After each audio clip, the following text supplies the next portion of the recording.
Parfois, le pire ennemi au changement, c'est pas le diable, c'est pas les gens, c'est ta propre personne. Pourquoi? Parce que parfois, on est comme verrouillé, paramétré, limité, cadenassé, enfermé dans nos propres raisonnements, notre schéma de vie. Parfois, on s'auto-sabote spirituellement. On s'empêche d'être heureux, on s'empêche d'être utile à Dieu, on s'empêche de porter du fruit, on s'empêche de lire la Bible, on s'empêche de prier, on s'empêche d'aller à l'église.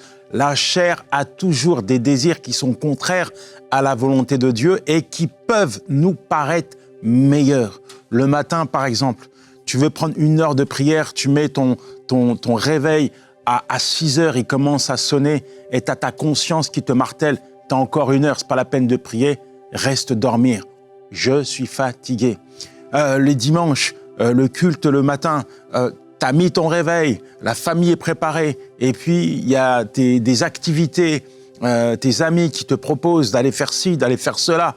Et comme par hasard, il y a un dilemme qui s'installe dans ton cœur entre l'église et puis une partie de football. Les exemples comme cela, je pourrais te les multiplier parce que je les ai vécus, je les ai absorbés et franchement, j'en ai subi les contre-coups. Par exemple, je voulais aller à l'église, mais il y avait toujours une excuse pour ne pas aller à l'église. J'avais envie de prier. Alors, je travaille toute la journée, je rentre à la maison. Dieu comprend, Dieu a compassion, c'est pas la peine que je prie. En fait, je vais te dire quelque chose. Il y a des choses que seul le Saint-Esprit est capable d'opérer, d'accomplir dans ta vie. Et si tu ne le laisses pas faire, tu ne peux pas plaire à Dieu. C'est le Saint-Esprit qui t'amène à plaire à Dieu. C'est le Saint-Esprit qui te permet de ne plus vivre selon les attraits de ta propre chair, mais selon la volonté de Dieu. Le Saint-Esprit fait de toi un homme passionné par Dieu. Le Saint-Esprit te permet de devenir l'homme que Dieu t'appelle à être. Le Saint-Esprit te permet de porter du fruit qui glorifie, qui élève Dieu dans ta vie et dans la vie de tous ceux qui te rencontrent. Bref, le Saint-Esprit te permet de vivre et d'opérer dans le surnaturel, pas pour un jour, mais de manière permanente. Quand tu laisses le Saint-Esprit descendre dans ta vie, quand tu laisses le Saint-Esprit prendre toute sa place dans ton être, alors tu réalises et tu comprends que tu n'es pas n'importe qui. Non, tu es le temple du Saint-Esprit destiné à glorifier Dieu et à vivre pour lui. Bon, mon ami, tu l'auras compris, aujourd'hui, on parle du Saint-Esprit. Mais avant cela, nous allons prier. Seigneur, merci, parce qu'aujourd'hui encore, c'est un jour nouveau, un jour où tu vas disposer nos cœurs et nos consciences à ta parole et à ta volonté. Je sais qu'il va y avoir des prises de conscience, des bouleversements que toi seul tu vas opérer dans les vies aujourd'hui. Merci Saint-Esprit parce que alors que le message est proclamé, alors que la parole de Dieu est diffusée, alors que la parole de Dieu descend dans les cœurs, toi, tu te charges de la faire germer. Toi, tu permets que cette parole puisse porter du fruit dans notre vie, dans le nom de Jésus. Amen. Ézéchiel 36, verset 27, « Je mettrai mon esprit en vous. » Le Saint-Esprit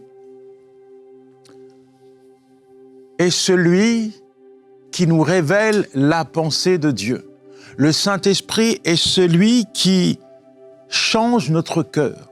Le Saint-Esprit est celui qui nous permet d'aligner notre vie à la volonté de Dieu. Je ne sais pas pour toi, mais humainement parlant, quand tu regardes la Bible, tu vois ce que Dieu te demande de faire, tu vois les sacrifices, les concessions que Jésus t'invite à faire. Humainement parlant, parfois, ça peut être rebutant. J'ai des gens qui m'entourent et quand ils me voient vivre, ils me disent, mais comment tu fais? Comment tu fais pour te priver de toutes ces choses appâtantes et attirantes qui font partie de ce monde? En fait, je ne me prive pas quand je me prive pour Dieu. Quand je me prive du monde, je ne me prive pas. Quand je décide de glorifier Dieu dans ma vie, ce n'est pas une privation. Au contraire, c'est une joie qui émane d'un choix, d'une décision que j'ai prise depuis des années, celle de donner ma vie à Jésus. Et quand tu as expérimenté la bonté, quand tu as goûté à la bonté de Dieu dans ta vie, tu sais que la source intarissable de ta bénédiction ne se trouve pas dans les mets, entre guillemets, succulents de ce monde. Non, elle se trouve dans la présence de Dieu. C'est dans la présence de Dieu que tu trouveras la joie. C'est dans la présence de Dieu que tu seras épanoui. Et si tu es en porte-à-faux avec la volonté de Dieu, s'il y a encore des luttes et des combats, des résistances psychiques qui s'engagent lorsque tu es confronté à une direction de la part de Dieu, alors comprends et réalise que le Saint-Esprit est celui qui incline ton cœur et dispose tes pensées. Le Saint-Esprit est celui qui te donne la force de renoncer à toutes ces choses qui détruisent l'homme, la force de renoncer à toute cette forme de tentation. Le Saint-Esprit est celui qui te permet d'aimer Dieu plus que tout. Est-ce ton cas actuellement? Ou y a-t-il encore des luttes et des combats? Y a-t-il encore des décisions que tu n'arrives pas à prendre? Tu es indécis. La parole de Dieu est là, la volonté de Dieu est là. Peut-être même que l'Esprit de Dieu te rappelle cette parole, te rappelle le désir de Dieu pour toi, mais tu es encore indécis. Tu es encore déséquilibré. Spirituellement, tu vas à droite et tu vas à gauche. La question, c'est pourquoi? Pourquoi? En fait, comme je te l'ai dit en introduction, parfois, on est notre propre ennemi. Quand on écoute notre vieille nature, on s'aperçoit qu'on ne peut pas plaire à Dieu parce qu'elle est complètement attirée par ce monde. Et si tu écoutes ta vieille nature, tu réaliseras qu'elle est juste attirée par les désirs et les passions de la chair. Et elle ne saurait plaire à Dieu parce qu'elle ne peut pas se soumettre à la volonté de Dieu. Seuls ceux qui sont dirigés par l'Esprit, seuls ceux qui laissent l'Esprit de Dieu guider leur vie, plaisent à Dieu. Alors il faut abandonner, il faut dire non à la voix de la chair, il faut mettre vraiment des verrous là, pour pas que le monde puisse t'attirer, t'appâter. Il faut te positionner là où Dieu veut te voir et place des garde-fous. Mais en tout cas, laisse l'Esprit de Dieu remplir ton cœur, incliner ton cœur à la volonté de Dieu. Le Saint-Esprit, c'est mon deuxième point, nous rend actifs et non passifs. Le Saint-Esprit nous rend actifs et non passifs. Il fait de nous des témoins. Vous recevrez une puissance et vous serez mes témoins. Acte 1, verset 8. Vous recevrez une puissance, le Saint-Esprit survenant sur vous. Et vous serez mes témoins. C'est un bouleversement. Quand Jésus a dit à ses disciples qu'ils allaient annoncer l'Évangile jusqu'aux extrémités de la terre, pour eux, c'était une mission impossible. Impossible. Comment on va faire? On ne peut pas aller jusqu'au Canada, jusqu'à Brazzaville, jusqu'à Kinshasa. On ne peut pas on peut pas se déplacer. Il n'y a pas d'avion, il y a pas de moyen de transport. Comment on va publier le message de l'Évangile? Il n'y a pas Internet. EMCI n'existe pas. Comment on va faire? Vous recevrez une puissance, le Saint-Esprit survenant sur vous. C'est le Saint-Esprit qui a qualifié l'Église primitive afin qu'elle puisse être des témoins vivants de la grâce de Dieu. Et aujourd'hui, nous sommes au bénéfice de cette poignée d'hommes qui se sont laissés enflammer par le Saint-Esprit. Aujourd'hui encore, Dieu veut t'utiliser afin de témoigner. Malheureusement, il y a beaucoup de chrétiens qui ne témoignent pas. Ils disent avoir reçu le Saint-Esprit, mais ils sont comme emmuselés par la peur. peur qu'on les juge à cause de leur témoignage, peur de parler, peur de faire connaître le Seigneur. Un chrétien sans témoignage est un triste chrétien. Mon ami, l'Église, c'est pas un jacuzzi spirituel, c'est un camp d'entraînement pour les soldats de Dieu. Je dis que l'Église, ce n'est pas un spa spirituel, ce n'est pas une zone de confort. Non, non, non, c'est un endroit où Dieu prépare ses soldats pour aller enflammer le monde, enflammer le cœur, les cœurs par le message de l'Évangile. L'Église, c'est des témoins vivants qui vont à la rencontre de personnes qui ne connaissent pas le Seigneur. Et c'est pas toi qui agis, mais c'est le Saint-Esprit. Je dis, c'est lui qui signe la parole que tu annonces. Quand tu rencontres un malade et que tu appliques la parole de Dieu qui dit « Priez pour les malades afin qu'ils soient guéris ». Ne reste pas cantonné par la peur, ne reste pas paralysé par la peur. Dieu agit à partir du moment où tu lui donnes l'opportunité d'agir. Alors il agit à partir du moment où tu poses ta main sur un malade. Il n'y a rien sur ta main, il n'y a rien. Mais il y a le Saint-Esprit derrière qui se fait un plaisir de signer la parole que tu annonces, oui, par des guérisons. Quand tu rencontres un gars qui est lié par la drogue, lié par l'alcool, lié par la débauche, lié par le péché, et que tu poses ta main sur lui, il n'y a rien sur ta main, il n'y a rien. Mais quand tu poses ta main sur lui, le Saint-Esprit se charge de confirmer la parole que tu lui annonces en le libérant de ses liens, en brisant les chaînes de l'esclavage que le diable lui a imposées. Quand tu parles à quelqu'un qui est endurci, réfractaire, un religieux qui ne veut absolument pas entendre parler de Jésus, quand tu commences à lui prêcher l'Évangile, à lui raconter ton histoire et ta rencontre avec Dieu, il n'y a rien de spécial dans tes mots, il n'y a aucune force dans tes paroles, dans tes propos, mais il y a le Saint-Esprit qui se charge d'accompagner la parole, la prédication en touchant les cœurs et en changeant la vie de ceux et celles qui entendent le message de l'Évangile. Regarde autour de toi dans ton assemblée. Va à la rencontre des chrétiens et demande-leur de te raconter leur histoire. Tu vas voir que dans l'Église, en fait, l'Église est constituée de pécheurs sauvés par la grâce. Dans l'Église, il y a eu des vies pathétiques. Dans l'Église, il y a des gens qui sont arrivés brisés, liés par le péché, enfermés par la drogue, par la délinquance, menant une vie de débauche.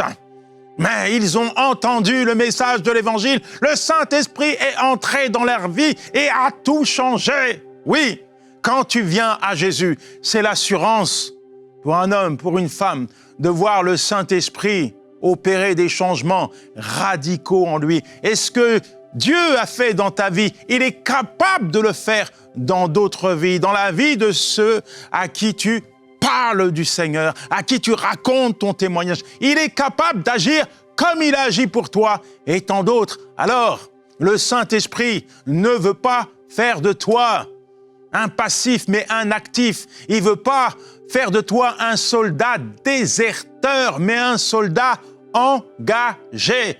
Lève-toi, mon ami. Je dis, lève-toi et laisse le Saint-Esprit t'utiliser.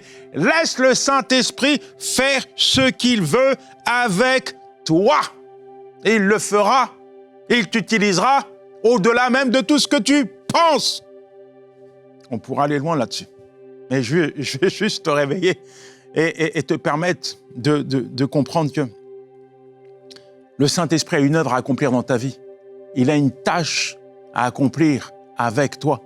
Et il souhaite faire de toi un témoin. Un témoin. Voilà pourquoi je dis souvent, un chrétien sans témoignage est un triste chrétien. Mon autre point, c'est le Saint-Esprit produit en nous ce que l'homme ne saurait fabriquer. Le fruit de l'esprit, l'amour, la joie, la paix, la foi, la bénignité, la bonté, la patience, toutes ces choses, ça ne se fabrique pas. Tu vois, je prendrai juste l'exemple de la paix. On est en temps de guerre, la paix n'existe pas dans ce monde. La paix n'existe pas. Même quand on met des trêves, il y a quand même une bombe qui tombe. Et même quand il n'y a pas de bombe, c'est la crise à droite, c'est l'économie qui flambe, c'est les foyers qui sont dans des situations compliquées, difficiles. C'est le chômage qui arrive, c'est les crises financières. La crise, elle est partout, les crises sanitaires. Bref, le monde n'est pas en paix. Le monde n'est pas en paix. Mais il y a une paix que tu ne peux pas retrouver dans ce monde. Il y a une paix que ce monde ne peut pas produire en toi parce que la paix de ce monde est liée à certaines choses. Parfois, on a la paix parce qu'on a de l'argent sur notre compte en banque, mais quand il y a des crises financières, peut-être cet argent il peut disparaître. Parfois, il y a une paix parce qu'on a un toit qui nous abrite. Parfois, on a la paix parce qu'on a un travail, parce qu'on a une situation sociale. Mais toutes ces choses-là, c'est tellement fragile. Et tu le vois. Des pays en crise. Tu le vois, parfois, il y a des ouragans, des tempêtes, des tsunamis. Et il y avait des bâtisses, et il n'y a plus rien. Il y avait des foyers heureux qui se retrouvent à la rue, des familles à la rue, des familles endeuillées. Parfois, la paix, elle disparaît comme elle arrivait. Mais je veux te dire, la paix que le Saint-Esprit produit en toi, il n'y a rien. Aucune tempête, aucun tsunami, aucun ouragan, aucun cyclone. Rien, aucune catastrophe, aucune guerre, aucune crise économique, sanitaire qui peut ôter la paix que le Saint-Esprit te donne. Il n'y a rien qui peut l'enlever. Quand le Saint-Esprit te donne la paix, tu es en paix. Et c'est le Saint-Esprit qui produit la paix dans ton cœur et dans ta vie. La joie. Alors on pourrait disséquer ce fruit de l'Esprit magnifique. Et il nous faudrait plus qu'une demi-heure. Mais la joie. La joie. Où trouver la joie dans ce monde, si ce n'est en regardant nos enfants, notre mari, notre épouse, en passant des bons moments en famille. C'est là qu'on a une joie. Mais tu conviendras que cette joie, elle est tellement fragile. Elle est tellement fragile. Pour ma part, je suis heureux d'être en famille. J'ai une joie sans précédent. Mais je suis tellement heureux de voir mes enfants marcher avec Dieu. Parce que je sais que même si je sème dans leur cœur beaucoup de choses, ce que Dieu va produire en eux, il n'y a personne qui peut l'enlever. Ma joie première, je la trouve dans la présence de Dieu et elle se manifeste au sein de ma famille. Mais Dieu est et reste ma source de joie. Et la joie de Dieu, tu sais quoi? C'est ma force. Ma force dans la tempête, ma force dans la douleur, ma force quand rien ne va, ma force au milieu de la tristesse. La joie de l'Éternel, mon Dieu, c'est ma force. Et peut-être qu'aujourd'hui, tu as besoin de joie parce que tu es abattu, tu es triste. En fait, tu n'as plus de joie, tu l'as perdue. Mais cette joie qui est dans le monde, là, comme je te l'ai dit, elle vient, elle part, elle vient, elle part. Mais quand le Saint-Esprit produit la joie dans ton cœur, elle subsiste à jamais, elle demeure, parce qu'elle ne vient pas de ce monde, elle vient du Saint-Esprit, elle vient de Dieu. Et la joie de Dieu devient ta force. Au milieu de la tristesse, la joie de l'Éternel est ta force. Voilà pourquoi il m'arrive d'aller dans les hôpitaux et je vois tout de suite une personne qui marche, qui connaît Dieu, et une personne qui ne le connaît pas. La personne qui connaît Dieu, peu importe son état, souvent, elle est en paix, elle est dans la joie et non abattue par la tristesse. Aujourd'hui, peut-être tu as besoin de laisser le Saint-Esprit prendre toute sa place dans ta vie. Aujourd'hui, peut-être tu as besoin de réaliser une chose importante que l'on retrouve dans 1 Corinthiens 6, verset 19. Tu es, je suis, nous sommes le temple du Saint-Esprit. Le Saint-Esprit est là. Il veut habiter en toi. Il veut régner dans ta vie. Pas pour un jour, pas pour un moment, pas le dimanche matin. Non, à chaque instant, donne-lui la place. Donne-lui la place qui lui est due. Ta vie est peut-être en chantier. Il n'y a plus rien qui va. c'est le désordre. Et le Saint-Esprit veut prendre sa place dans ta vie. Pourquoi ? Parce qu'il veut tout remettre en ordre, tout remettre en ordre. Le Saint-Esprit est capable de reconstruire ta vie en ruine. Le Saint-Esprit est capable de te donner ce que l'homme, ce que la vie n'a pas pu t'apporter. Viens à Dieu, laisse le Saint-Esprit résider en toi. Mais peut-être qu'aujourd'hui, tu n'as pas pris conscience de cela. Alors tu vas à l'église, mais c'est pas la lumière, c'est pas la gloire de Dieu qui se manifeste dans ta vie au quotidien. C'est encore tes traits de caractère de ta vie passée, cette vieille nature qui reprend le contrôle quand tu ne t'y attends pas. Cette vieille nature qui fait de toi parfois une personne qui n'honore pas Dieu.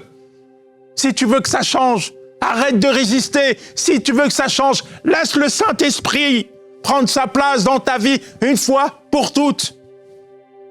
Il y a des personnes, ils marchent avec Dieu depuis 10 ans, 15 ans, et ils ne changent pas d'un seul iota. C'est pas de la faute de Dieu. Ce n'est pas de la faute de Dieu. Parfois, il faut juste capituler, juste laisser le Saint-Esprit prendre toute sa place dans notre vie. Et alors, on voit le Saint-Esprit produire en nous ce que l'homme, ce que la chair ne peut pas produire. Le Saint-Esprit fait de nous des hommes et des femmes qui honorent Dieu, qui glorifient Dieu. Tu es le temple du Saint-Esprit. Tu n'es pas la résidence du péché. Tu n'es pas appelé à vivre dans les ténèbres, mais dans la lumière. Tu es l'empreinte de Dieu sur la terre. Le temple, la résidence principale du Saint-Esprit. Laisse le Saint-Esprit prendre toute sa place. Arrête de minimiser sa présence. Arrête d'attrister sa présence. Arrête de résister à sa voix. Arrête de le négliger. Arrête de le repousser. Laisse-lui prendre toute sa place. La place qui lui est due.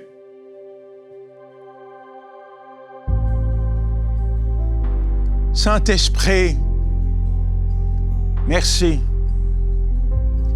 Merci parce que tu sais comment parler au cœur de tes enfants. Et je prie pour ton enfant qui est en train de t'écouter. Je prie pour celui qui résistait. Je prie pour celui qui t'attristait. Je prie pour celui qui refusait de t'inviter dans sa vie. Je prie pour celui qui était comme bancal spirituellement. Je prie pour le chrétien du dimanche qui menait une vie qui ne t'honore pas pendant la semaine. Je prie pour ceux et celles qui ont des péchés cachés, qui ne te glorifient pas. Je prie pour ceux qui résistent à ta volonté, ô Père. Je prie pour ceux qui, à présent, sont en train d'entendre ta voix. Je prie afin que tu puisses leur parler encore et encore de manière audible. Je prie afin qu'ils puissent ouvrir leurs oreilles, ouvrir leur conscience, leur intelligence, ouvrir leur cœur. Oui, je prie, Saint-Esprit, afin qu'ils lâchent prise. Je prie afin qu'ils capitulent devant toi. Je prie pour que maintenant, ils puissent t'inviter. Dis avec moi, Saint-Esprit, viens. Répète encore, Saint-Esprit, viens.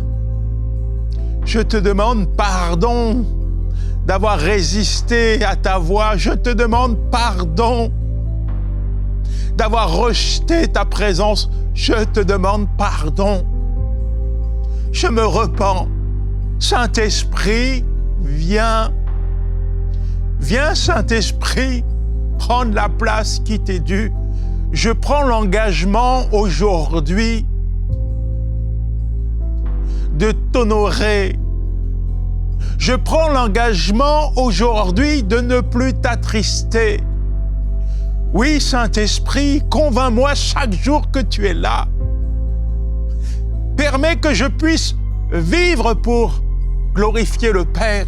Utilise-moi, change mon cœur et mes pensées. Fais de moi un témoin vivant. Utilise-moi pour libérer ta puissance, pour guérir les malades, pour libérer les captifs, pour amener ceux qui ne te connaissent pas à la lumière de l'Évangile. Utilise-moi comme tu le veux. Permets que je sois disposé pour te servir. Amen. Amen. Amen. Ce qui est important de comprendre et de réaliser, et je t'en parlais en introduction, c'est que il y a des changements qu'on peut faire, mais ils restent sommaires. Par des efforts humains pas possibles, on arrive à avoir un semblant d'amélioration. Mais la vie, tu la connais, et tu connais ta propre personne. Quand je dis un semblant, c'est on change pour 1 mois, on change pour 6 mois. Et puis, là où il y a vraiment des choses à changer en profondeur, on s'aperçoit que c'est compliqué. Aujourd'hui, le monde, les gens aspirent au changement, mais malgré les méthodes, malgré les structures, on s'aperçoit que les changements sont difficiles. On dit souvent, chasse le naturel, il revient au galop. Et tout ça pour te dire que j'ai fait partie de ces personnes. C'est pas que j'aimais pas Dieu, c'est que j'étais conscient de mes fautes, tout comme j'étais conscient que ce que je faisais n'honorait pas Dieu. Mais je n'étais pas conscient de la présence du Saint-Esprit. Alors, à coup d'effort, pas possible, j'essayais tant bien que mal de m'améliorer. Le résultat, c'est que j'étais comme un yo-yo spirituel, un jour en haut, le lendemain en bas. À l'église, tout allait bien. J'étais la personne que j'aspirais à être. À l'église, je pouvais célébrer, glorifier Dieu à plein poumon. À l'église, j'étais celui que Dieu désirait que je sois. Mais la semaine, quand j'étais confronté au monde, au travail ou autre, c'était une autre personne. Une autre personne. Il y avait des valeurs qui n'étaient plus les miennes parce que j'étais confronté à des choses qui me dérangeaient. Aujourd'hui, ça a changé. Et comment ça a changé? J'ai laissé le Saint-Esprit me changer. C'est le Saint-Esprit qui a opéré des changements durables dans ma vie. Les changements que le Saint-Esprit opère ne durent pas un jour, mais toujours. Et tant que tu restes dans sa présence, tant que tu entretiens une relation, une communion avec lui, tu peux être sûr, c'est le changement assuré. Alors, en conclusion, si tu veux changer, sache qu'avec le Saint-Esprit, ça va changer. Je répète, si tu veux changer, sache qu'avec le Saint-Esprit, ça va changer. Dépose tes armes, laisse tes efforts, viens à lui, dans sa présence.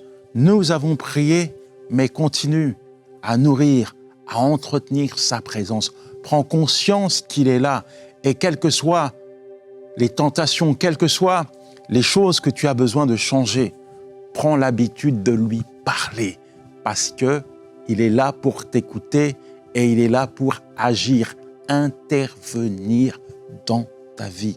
Il te donnera tout ce dont tu as besoin pour glorifier Dieu.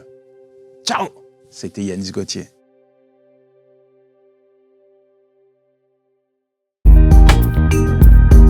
Merci à tous nos précieux partenaires grâce auxquels cette émission a pu être réalisée. Vous aussi, rejoignez la grande famille des partenaires d'EMCI TV en faisant un don sur emcitv.com/don.